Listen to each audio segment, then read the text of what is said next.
Good morning students. देखिए हम एक नया टॉपिक शुरू कर रहे हैं आज, जिसका नाम है प्रीपोजिशन। इससे पहले मैंने आपको कराए थे कंजक्शन। तो कंजक्शन लास्ट वीडियो अपना कंजक्शन का रहा है, इसकी सीट जल्दी आपके पास पहुंच जाएगी, है ना। फिर इस क्वेश्चन को आप कर लीजिएगा, उनका भी सोल्यूशन मैं आपको दे दूंगा जल्द से जल्द।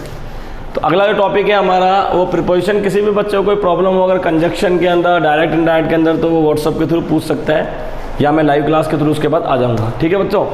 तो अभी हम शुरू करते हैं, नया टॉपिक हमारा है प्रीपोजिशन। प्रीपोजिशन का मतलब था प्री यानी पहले, पोजिशन स्थिति। जो हमारा ऑब्जेक्ट होता है ना, ऑब्जेक्ट मैंने आपको टेंस पढ़ाते वक्त भी बताया था, उसकी कोई स्थिति बताने के लिए काम में आता है। बीच बीच में मैंने ऑब्जेक्ट के अंदर सारे प्रीपोजिशन जो आए बताते गया था। आज हम डिटेल में पढ़ते हैं इनको। तो देखिए सबसे पहला प्रीपोजिशन हमारा एट। इसका प्रयोग हम बहुत करते हैं। तो प्रेजेंट टेंस में मैंने आपको बताया था समय को रिप्रेजेंट करने के लिए बहुत काम में लिया जाता है।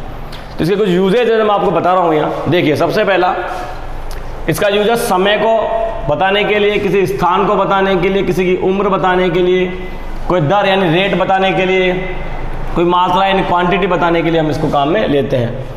दूसरा की और, किसी की और जाने के अर्थ में भी हम इसको काम में लेते हैं। इसके अलावा कुछ फ्रेज है जैसे eight any cost, at last, इस तरह के फ्रेजेज में भी एट का यूज किया जाता है।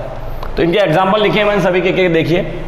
He was at his office, ये क्या है, स्थान कि अभी वो कहाँ पर है, अभी वो अपने, he was at his office, वह अपने ऑफिस पर था या ऑफिस में था। ठीक है ना। तो किसी स्थान को बताने के लिए हमने काम में लिया। अगला देखिए, Rahul went there at 5 o'clock, ये समय को रिप्रेजेंट करने के लिए। तो उससे पहले हमने किसका प्रयोग किया, एट का। देखो यहाँ पे हम एट का प्रयोग करें। ठीक है, क्योंकि Rahul went there at 5 o'clock, Rahul वहाँ कितने बजे पहुँच गया था, 5 बजे। Seema took admission in school at 5, at 5 का मतलब एज ऑफ 5, कि सीमा ने 5 साल की उम्र में स्कूल में एडमिशन लिया था। The value of car was at 2 lakhs, तो किसी की कीमत यानी दर बताने के लिए हम किसका प्रयोग कर रहे हैं, एट का प्रयोग कर रहे हैं। इसके अलावा the car war ran furiously at the women, की और के अर्थ के लिए है कि वह कार उस महिला की और फ्यूरियसली यानी बहुत तेजी से क्या कर रही थी, चल रही थी या आ रही थी, तो दौड़ के मतलब आ रही थी। इसको इस तरह से लिखा है, रैन यानी बहुत तेजी से चलना कार का। हम स्पीड भी प्रयोग कर सकते हैं। ठीक है, कुछ फ्रेजेज हैं इनमें काम में लेते हैं हम। देखो, you buy this car at any cost, तुमको किसी भी कीमत पर इस कार को खरीदना ही है। इसी प्रकार एट लास्ट मैं वहाँ पहुँच गया था, लेकिन मेरे जाने से पहले ट्रेन चली गई थी या बस निकल गई थी, या मैं राहुल के पास मिलने गया लेकिन मेरे जाने से पहले राहुल वहाँ से निकल चुका था। तो इस तरह से एट का यूज़, अब ज़्यादातर एट का यूज़ हम करते हैं समय को लेकर के, स्थान को लेकर सबसे ज़्यादा काम लिया जाता है एट का, है ना। और कुछ शब्दों में एट एनी कॉस्ट और एट लास्ट शब्द का हम प्रयोग करते हैं। तो ये तो हो गया हमारा एट का यूज़। अब अगला देखते हैं हम इन का यूज़। देखिए बच्चों, अपना अगला जो प्रीपोजिशन है उसका नाम है इन। इन का मतलब अंदर या में भी इसका अर्थ होता है। तो देखिए कोई भी चीज़ जिसके जो चारों तरफ से घिरी हुई हो, किसी की तरफ घिरी हो चारों तरफ से, और उसके अंदर अगर हम जाते हैं तो इनका प्रयोग हम करते हैं। जैसे कि भीतर, के भीतर में इसका अर्थ होता है किसी रंग के लिए काम में लेते हैं, कोई बड़ा स्थान जहां हम जा रहे हो उसके लिए हम काम में लेते हैं, भविष्य का समय बताने के लिए काम में लेते हैं, या अपने व्यवसाय को बताने के लिए इसमें काम में लेते हैं। तो देखिए, there are 15 student in this class. अब क्लास क्या है, कमरा है, तो चारों तरफ चार दीवारी से घिरा हुआ है ना, और उसके अंदर बच्चे बैठे हैं। इसलिए हमने जो चारों तरफ से घिरा हुआ है, तो भीतर, क्लास के भीतर बच्चे हैं, इसलिए हम इनका प्रयोग यहाँ पर किया है। This shirt colour was printed in blue, तो किसी रंग को बताने के लिए हम इनका प्रयोग यहाँ कर सकते हैं। अब अगला है, she is in London these days, इन दिनों वो लंदन में है, यानी लंदन में रह रही है। ठीक है ना। तो किसी बड़े स्थान, बड़ी जगह को बताने के लिए भी हम इनका प्रयोग करते हैं। अगला है, I will come in an hour, मैं अब समय, लेकिन भविष्य को समय, यानी मैं 1 घंटे के अंदर आ जाऊंगा या आ जाऊंगी, यानी भविष्य में के समय को बताने के लिए भी मैं अपन क्या करते हैं, इनका यूज लेते हैं।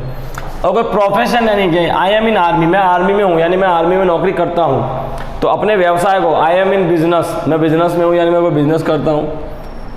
तो अपने व्यवसाय को बताने के लिए भी हम इनका प्रयोग करते हैं, लेकिन इनका सबसे ज़्यादा प्रयोग किसी भीतर आने वाले चीज़ के लिए हम ज़्यादा करते हैं, जैसे in the class, in the garden, है ना, इन द रूम, इस तरह की चीज़ के लिए हम ज़्यादा इनका प्रयोग करते हैं। अब अगला देखते हैं। हाँ देखिए बच्चों, कुछ इनके और यूजेज हैं, जैसे कि मानसिक दशा को बताने के लिए हम इनका प्रयोग करते हैं, जैसे जल्दी में जाना, इन हरी, इन वरी, किसी की चिंता व्यक्त करने, इन रेस्ट कंडीशन में हो, तो किसी इंसान की मानसिक दशा को बताने के लिए भी हम इनका प्रयोग करते हैं। किसी दिशा को बताने के लिए भी इनका प्रयोग, in the east, in the west का प्रयोग हम करते हैं। किसी समय, सत्र, माह या ऋतु को बताने के लिए, जैसे कि in the morning, in the evening, है ना। और समय बताना है कोई इन 1947 यानी कोई आपका समय बताया है, कोई माह बताना है इन जून, इन मई, है ना, और कोई ऋतु बतानी है इन समर, इन विंटर, इस तरह से हम यूज लेते हैं। तो ये तीन यूज मैंने आपको और बताए, किसके, इनके, जहाँ हम इनका प्रयोग करते हैं। तो ये आप दिमाग में रखना कि इस तरह से इनका यूज किया जाता है। अगला जो हमारा है इनटू, ये लगभग इन जैसा ही है लेकिन थोड़ा सा अंतर है। इनमें तो क्या है, हम चारों तरफ से घिरी हुई चीज़ में जा रहे थे, लेकिन इसमें क्या होता है उस चीज़ के अंदर घुस जाते हैं हम, तब इनटू का प्रयोग करते हैं। जैसे कि एक गिलास के अंदर पानी भरा है तो इन द गिलास में होगा, इनटू द गिलास, गिलास के अंदर भर गया हो, ठीक है ना। तो देखिए पहला इसका, इसमें इनमें इनटू में अंतर क्या, गति को बताता है, यानी किसी चीज़ को चलने को बताता है वो। जैसे के भीतर, अब के भीतर उसमें भी था लेकिन अंतर है, देखो ये फेल इनटू द वेल, वो क्या हो चुका, वो कुएं में गिर गया। तो कुएं के अंदर नहीं, कुएं के भीतर यानी अंदर घुस के। तो कुएं में पानी होगा, कुछ ऊंचाई है उसकी, उसके अंदर जब आते तो हम इनटू का प्रयोग करते हैं। इसी प्रकार जब कोई वस्तु गति करके दूसरी वस्तु के भीतर प्रवेश करे तो हम इनटू का प्रयोग करते हैं। जैसे कि the guest came into the hall, यानी सारे गेस्ट बाहर खड़े हुए थे लेकिन सारे के सारे चल करके अंदर हॉल में आए, तो हमने इनटू का प्रयोग किया। एक किसी रूपांतरण के लिए भी हम इनटू का प्रयोग करते हैं, जैसे कि this sentence has been converted into English, ये सेंटेंस जो था संस्कृत में होगा या हिंदी में होगा, उसको हमने क्या कर दिया, इंग्लिश में कन्वर्ट कर दिया है। तो इस प्रकार इनटू का प्रयोग, ज़्यादातर इनटू का प्रयोग ये गति वाली वस्तु के लिए हम करते हैं या किसी चीज़ के अंदर जाने के लिए हम करते हैं। ठीक है बच्चों, अब अगला हम देखते हैं बाय। देखिए अगला जो हमारा है वो है बाय, यानी इसका अर्थ होता है द्वारा। इसके कुछ यूजेज हैं, जैसे किसी की निकट या पास में जाने के लिए हम बाय का प्रयोग करते हैं। जैसे Rahul came and sit by me, Rahul आओ और मेरे पास में आकर के बैठो, तब हम प्रयोग करते हैं। एक होता है समय के रूप में तक के अर्थ में, जैसे can you finish bye 10 o'clock, यही समय बताया लेकिन क्या बताया कि क्या तुम इस काम को 10 बजे तक खत्म कर लोगे। तो अभी हम एक टिल शब्द होता है लेकिन यहाँ हम वो कंजक्शन है, यहाँ हम कर रहे हैं प्रपोजिशन का प्रयोग। जैसे एट का प्रयोग किया था ना, ऐसे ही तक के अर्थ में, तक के अर्थ में हम बाय का प्रयोग करते हैं। अगला हमारा है के द्वारा, ये हमने आपने देखा होगा डायरेक्ट इनडायरेक्ट क्या, तभी भी हमने बताया बाय के द्वारा डायरेक्ट इनडायरेक्ट में भी काम में लेते हैं। The TV was stolen by servant, यानी कि पैसिव जो हम बनाते हैं, तो टीवी को चोर के द्वारा चुराया गया था, तो के द्वारा के अर्थ में। के अनुसार के अर्थ में भी इसका करते हैं हम। What is the time by your watch, यानी तुम्हारे घड़ी के द्वारा क्या समय हुआ, इसका अर्थ ये होता है।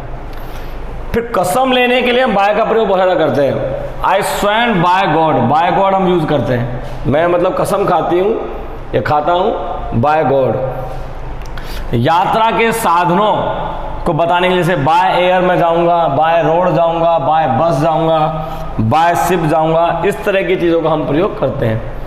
तो देखिए सबसे ज़्यादा यूज़ क्या होता है बाय का, एक तो होता है हमारा पैसिव के अंदर प्रयोग ज़्यादा होता है, एक के द्वारा के अर्थ में ज़्यादा होता है, एक यात्रा से संबंधित साधनों में ज़्यादा प्रयोग करते हैं, और एक कसम खाने के लिए हम बाय का प्रयोग ज़्यादा करते हैं। तो देखिए बच्चों, आज अपन ने ये पढ़ा एट, उसके बाद इन, फिर इनटू, फिर उसके बाद बाय, है ना। इसी प्रकार से और बहुत सारे प्रपोजिशन हैं जिसको हम अगली वीडियो में पढ़ते हैं। तब तक के लिए आप इनको अच्छे से पढ़िए, इनके क्वेश्चंस वगैरह मैं और भेज दूंगा आपको, उनको आप करने की प्रैक्टिस कीजिएगा। ठीक है बच्चों, धन्यवाद।